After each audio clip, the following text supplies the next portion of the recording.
Hello and welcome to Audio Gyan, an Indian podcast for those interested in design, philosophy and arts. Audio Gyan documents thoughts, ideas and insights from known and unknown gems of India who have done some remarkable work in their field of interest. Visit audiogyan.com for more Gyan sessions. Today I have Dilip Khomane with us on Audio Gyan. Dilip sir needs no introduction for people in the field of arts, but for others he's an artist in its true sense. His life revolves around everything to do with art, be it painting, clay animation, illustrations, murals, graphics and almost everything that has to do with expressing his thoughts through colors and other mediums. Dilip sir has worked with big agencies like O&M, Rediffusion for various campaigns. His paintings are regularly exhibited in various parts of the world and are truly inspiring. Recognized with number of awards, Dilip Khomane is a JJ passout. I am so privileged and honored to have Dilip Khomane with us today. Thank you, sir, for giving us your time and welcome to Audio Gyan. Okay, thank you. Yeah. To begin with, this Audio Gyan will be in Hindi and Marathi. Yeah. तर sir obviously पेंटिंगचा canvas एवढा मोठा आहे की त्याच्याबद्दल चर्चा तर आपण खूप वेळ करू शकतो, पण मी काही 1-4-5 प्रश्न काढलेत माझ्या अंडरस्टँडिंग प्रमाणे आणि मग त्याच्यावर आपण थोडंसं तुम्ही तुमचे थॉट शेअर करा. तर सगळ्यात पहिला प्रश्न माझा असा आहे की एखादी कलाकृती बनवताना किंवा पेंटिंग बनवताना किंवा काही बनवताना लोक वेगवेगळ्या प्रकारच्या स्टाईल वापरतात आणि वेगवेगळे कंटेंट पण असतात. तर तुमच्या दृष्टीने स्टाईल महत्वाची आहे का कंटेंट? कंटेंटचं मेन स्टाईल असणं पण आवश्यक आहे, कारण स्टाईल आपण ऍडव्हर्टायझिंग म्हणजे काय लोकांनी बघावं, खूप लोकांना बघावं असं आहे स्टाईलचं, बरोबर. आपलं ऍडव्हर्टायझिंग त्यासाठी असते. तर आपण एखादी चांगली स्टाईल वापरली तर लोक जास्त बघतात किंवा आय कॅचिंग होऊ शकते. नाही म्हणजे माझ्या स्टाईलचा असं होतं की कधी फिंगरप्रिंट्स असतात, कधी ब्रशचे वेगळे स्ट्रोक्स वापरतात, कधी वेगळंच मटेरियल किंवा मीडियमवरच वापरतात. बरोबर. कशाला जास्ती प्राधान्य द्यायचं असतं तुमच्या दृष्टीने? स्टाईलचं म्हणजे काय, तुम्ही जे नवीन टेक्निक वापराल तेवढं लोकांना आवडतं, तेवढं लोक त्याकडे बघू शकतात. बघ मी आय कॅचिंग होतं ते आपोआपच की अरे काहीतरी नवीन आहे चला बघा याच्याकडे, असं होतं. आणि तुम्ही नेहमीच्या आपलं रेग्युलर स्टाईल वापरल्या तर लोकांना नेहमीच वाटतं त्याला क्लिप आर्ट आहे, कुठलं तरी घेऊन उचललं वापरलं असं वाटतं.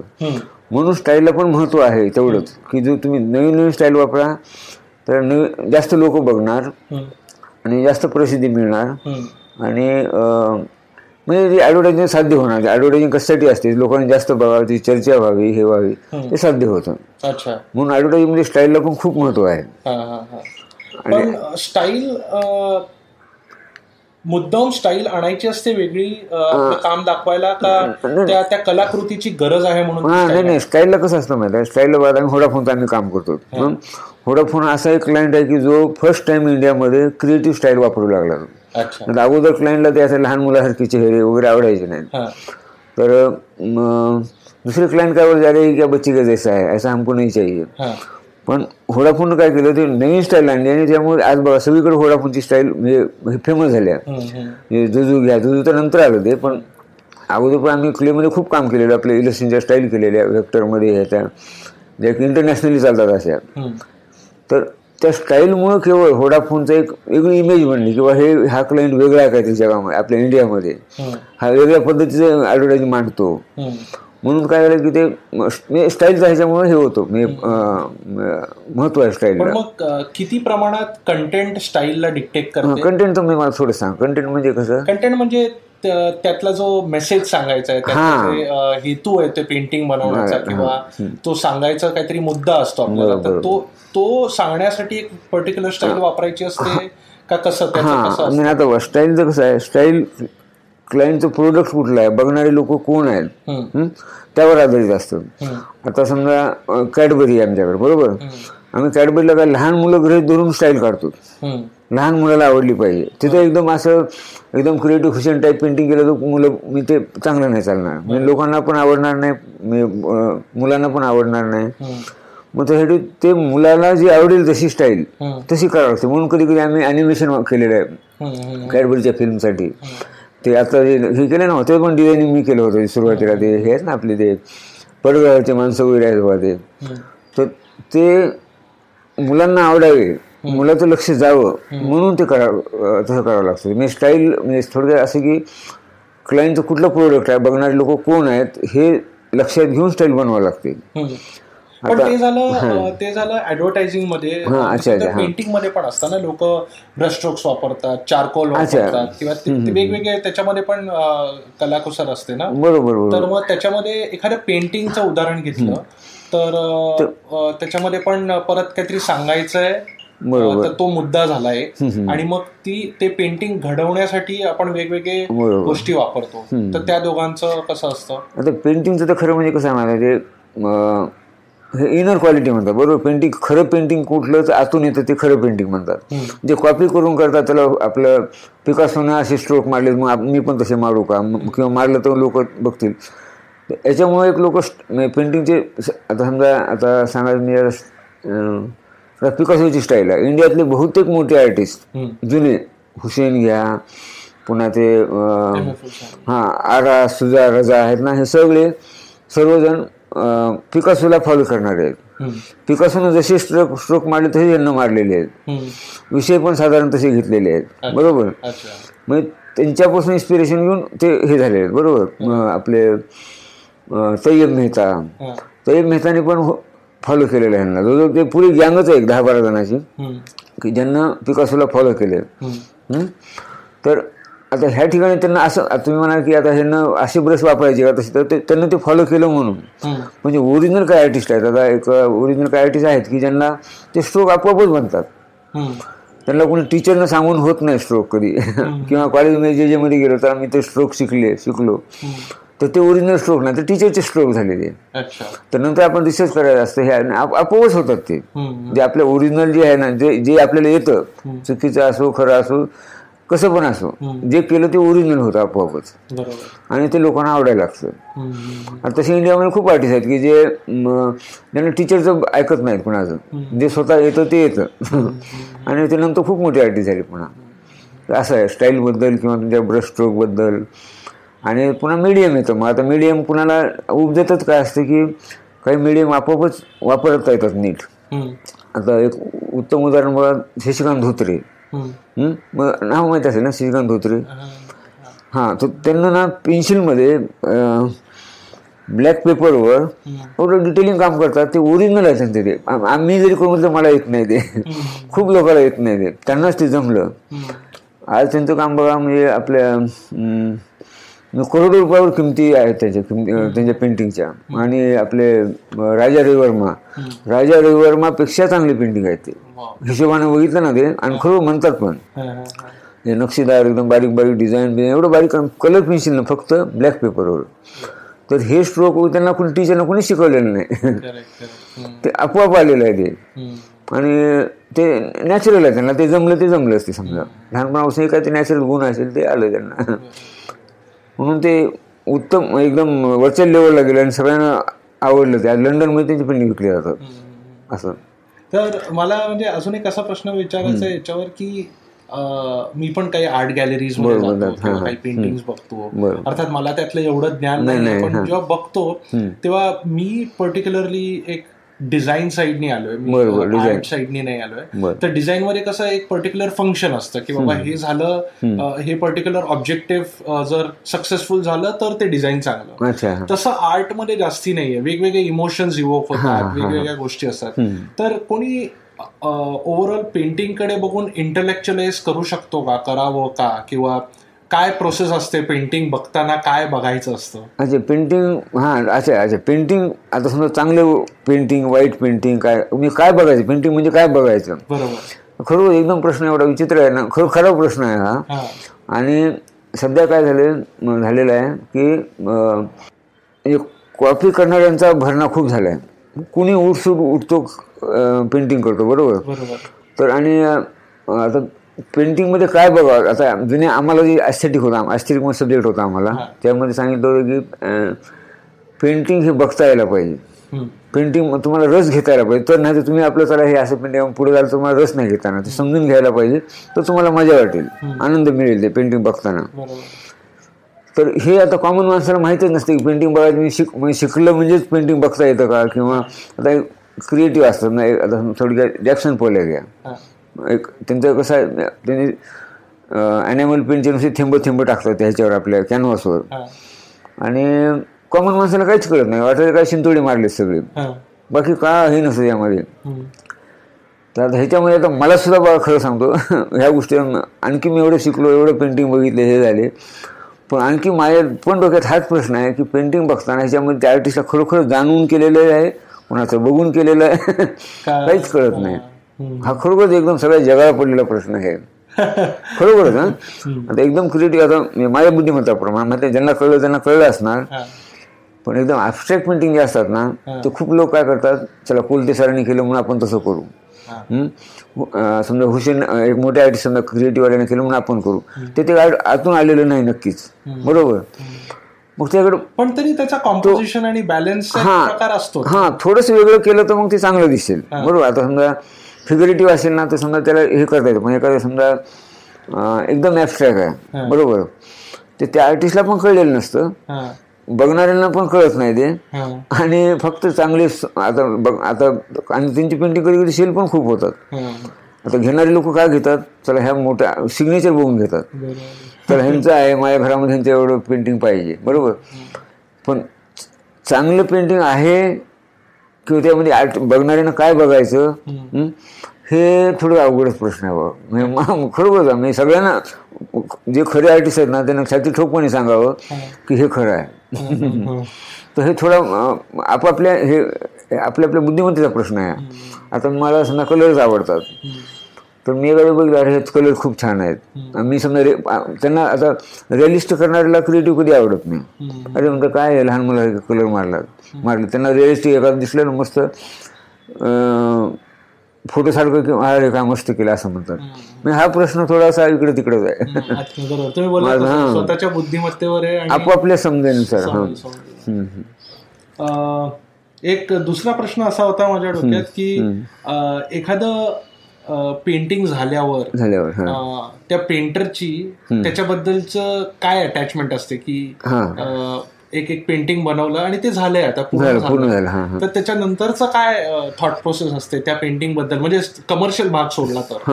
आता पेंटिंगचं माझ्या मतं कसं असतं, आता मी एखादं पेंटिंग केलं, बरोबर, कमीत कमी मी कमीत कमी 5 वर्ष त्यांच्याकडे बघत राहू शकतो. मी 5 वर्ष बघत राहिलं तरी मला मजाच वाटते. मी माझ्या समोर जर ठेवलं ना पेंटिंग, मी माझा वेळ बघत कसा तो कळत नाही. आता किती वेळ बघितलं तरी काय वाटत, मी बघतच राहतो. पण त्यामुळे काय मी बघतो, मला काहीतरी एक आनंद मिळत असतो, माहित नाही, पण एक असं वाटतं की अरे कधी मी बघतो स्ट्रोक आपण छान मारला होता त्यावेळी, तो बघतो. कधी लगेच बघतो अरे आपले त्यावेळेस काय मस्त कलर केले होते आपण, ते बघतो. आणि माझा वेळ जातो बघण्यामध्ये, मन रमून जातो, समजा बघत राहतो माझंच पेंटिंग. तर हे म्हणजे असं बघतो म्हणजे काहीतरी आहे ना, बरोबर, आपलं काहीतरी अटॅचमेंट आहे त्यामध्ये, की त्यामुळे जे मी 2-2, 3-3 वर्ष जरी समोर ठेवतो बोर होत नाही पेंटिंग बघून. ते बघत राहतो आता हे हरणाच आहे बा, तर मी बघतो अरे ते आपण ते ब्लू कलर मारला होता, तर ते कसा केला होता मस्त एकदम, मला बोर होत नाही. पण दुसरे बोर होतील कोणी बघून, पण मी नाही होत. म्हणजे माझं ते करताना काय ते अटॅचमेंट होतं, काय होतं ते माहिती नाही, पण एक मजा आली होती करताना, ती मजा मी परत घेऊ शकतो, म्हणजे वर्षानुवर्ष घेऊ शकतो. अरे मी त्या स्ट्रोक असे मारले होते, मी असा रेड कलर मारला होता, तो फॉर्म मला असा सुचला होता, किंवा असं डोळे बारीक करून ते नेहमी स्टाईल असते ना तसं कळत नाही. हे अटॅचमेंट खरं आहे आर्टिस्टचं खरं म्हणजे. आणि सहसा कसं पाहिजे, काही आयडियल गोष्ट आहे याच्यामध्ये, कारण हा झाला तुमचा एक्सपिरियन्स, एखाद्या आर्टिस्टचं कसं असावं आयडियली. तर माझं तर आतापर्यंत ओपिनियन असं आहे, मी सगळ्यांना सांगतो पण असं की तुम्ही स्टाईल कॉपी नका करू कोणाची. तुम्हाला जे येतं भले चुकीचं असो, तुम्ही साधे आपल्या क्लास टीचरने शिकवलं असतं ना आपलं एकदम क्रेयॉन घेऊन साधं, तसं करा. तर ते ओरिजिनल तुम्हाला जे असतं ते ओरिजिनल येतं आपोआपच. ओरिजिनल म्हणजे सगळ्यापेक्षा वेगळं असते, कॉपी नसते ते, आणि ते मग जग ॲप्रिशिएट करतं ते असं, बरोबर. आणि त्यामुळे काय होतं की ॲप्रिशिएट झालं की आपोआप सगळंच मिळतं. मग त्यामुळे तुम्हाला पण मजा यायला लागते, तुम्ही चांगले हे करायला लागता, एक्सपेरिमेंट करायला लागता, मग आपोआप म्हणजे सगळंच चांगलं होतं. उदाहरण घ्यायचं, मी माझा एक्सपिरियन्स आलेला, मला त्या स्टार मार्बलचं कॅम्पेन कमर्शियल काम आहे, पण मी हे सगळे आता पण त्याला जवळ 5-6 कान्स आहेत, इंटरनॅशनल 12-13 अवॉर्ड आहे त्याला. आता फॉरेनमध्ये माझ्या खूप मोठे मोठे आर्टिस्ट आहेत, इंडियात पण आहेत, तिकडे फॉरेनमध्ये तर कितीतरी मोठे मोठे आहेत, त्यांना नाही मिळालं ते.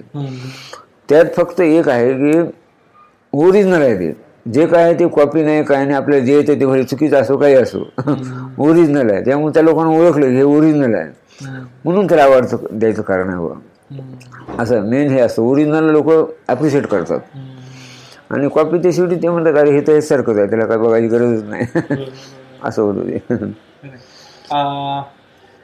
इंटरेस्टिंग नाही मस्त आहे एकदम सब्जेक्ट ना. खूप लोक आणखी कळलं नाही खरोखरच.